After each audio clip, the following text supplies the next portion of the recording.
Office থেকে ফিরলাম। বলো। চায়ের সাথে কি আজকে শুধু বিস্কুট খাবো?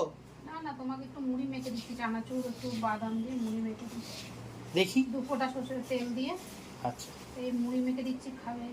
আচ্ছা এই মুড়ি মেখে দিয়েছি, লিকার মানে লাল চা, হ্যাঁ ফ্লেভার টি আছে। আর আমি আজ একটু চা নিয়েছি, দুটো বিস্কুট, কারণ মুড়ি খাবো না, তাহলে গ্যাস হবে। আর তোমার মটর আনতে বলেছিলাম, এই যে মটর এনে দিয়েছো। আচ্ছা এই মটর। আচ্ছা এই হচ্ছে সন্ধ্যাবেলার টিফিন। আজকে আজকে আজকে তাহলে এই সন্ধ্যাবেলা এই টিফিন? হ্যাঁ তুমি খাবে, আমি তো মুড়ি খাবো না। বাহ, আমার অম্বল হচ্ছে। তাহলে টিফিনটা আজকে সন্ধ্যাবেলা খারাপ না, মোটামুটি ভালোই হবে এই গরমে মুড়ি আর এইটা চা। আবার কি খারাপ জিনিস? না মুড়ি কখনোই। মাখা খেতে সবাই ভালোবাসে। আচ্ছা আচ্ছা আচ্ছা, তাহলে আমরা মুড়ি মাখা খেতে চললাম। হ্যাঁ।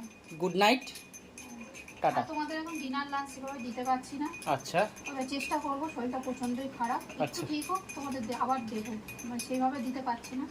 তো সবাই ভালো থেকো এই গরমে, আর সবাইকে tata, good night. Good night.